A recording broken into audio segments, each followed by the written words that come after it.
Assalamualaikum warahmatullahi wabarakatuh.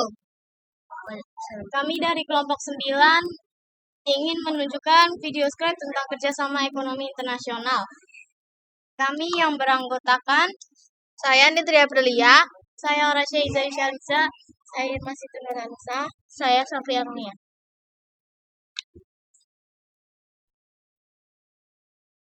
Nah, kalian tahu nggak sih kalau benda elektronik yang ada di rumah kalian itu bermacam-macam mereknya? Benda elektronik yang seperti kami kasih unjuk di video ini, yaitu ada TV, telepon genggam atau handphone, lalu ada laptop, dan lain-lainnya. Itu ada yang dari Cina, Jepang, ataupun dari luar negeri. Karena itu adanya kerjasama ekonomi internasional. Kira-kira apa sih kerjasama ekonomi internasional itu? Yuk simak video selanjutnya.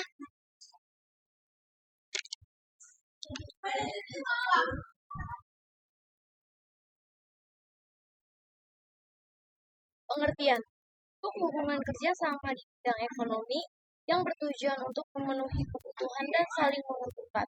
Nah, barusan merupakan pengertian dari kerjasama ekonomi nasional. Kira-kira tujuan adanya kerjasama internasional apa ya?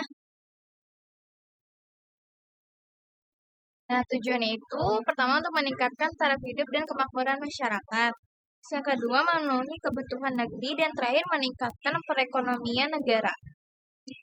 Dari kerjasama tersebut ada juga loh lingkup dari kerjasama ekonomi internasional. Yang pertama, perdagangan internasional, yaitu ekspor impor dalam bentuk jasa. Yang kedua, pertukaran faktor-faktor produksi, yaitu pertukaran tenaga kerja, SDA dan SDM. Yang terakhir, hubungan utang piutang.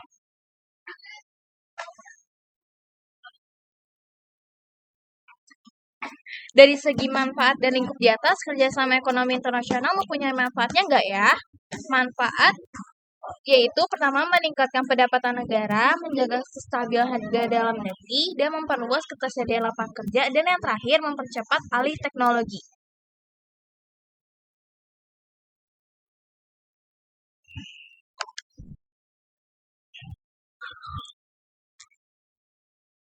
Lalu ada lembaga kerjasama.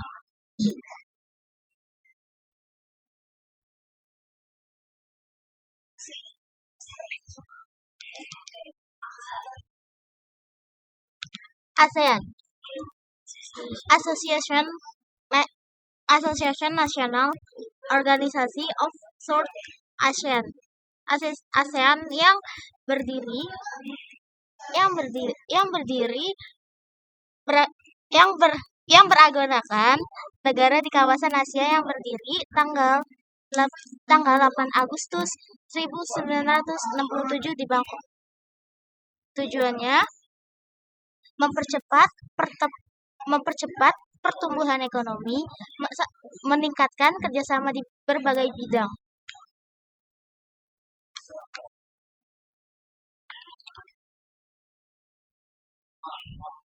Lalu ada juga lingkup kerjasama ASEAN, yaitu di bidang ekonomi, pendirian kooperasi ASEAN, bidang sosial budaya, pelaksanaan pesta olahraga SEA Games, ya bidang politik, pengiriman duta dan konsulat ke negara-negara ASEAN, bidang keamanan ada perjanjian zona bebas, senjata nuklir, Asia Tenggara, di bidang pendidikan ada penawaran beasiswa untuk pelajar dan mahasiswa di Asia Tenggara.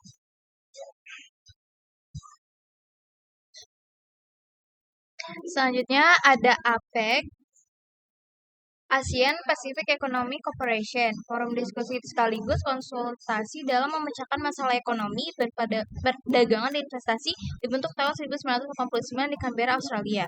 Tujuannya itu meningkatkan pertumbuhan ekonomi dan kesejahteraan di kawasan Asia Pasifik.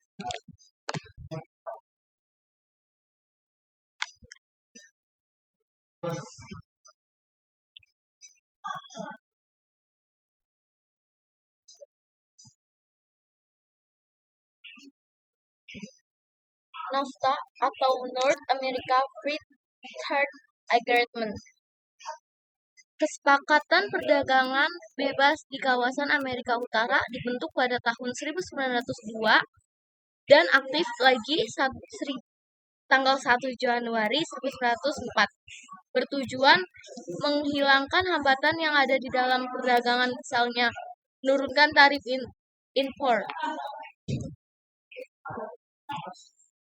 WTO, World Trade Organization, organisasi yang mengatur perdagangan bebas secara global, dibentuk pada 1 Januari 1995. Tujuannya, satu, meningkatkan perdagangan bebas antara negara, cara mengurangi tarif impor, menyelesaikan sengketa perdagangan.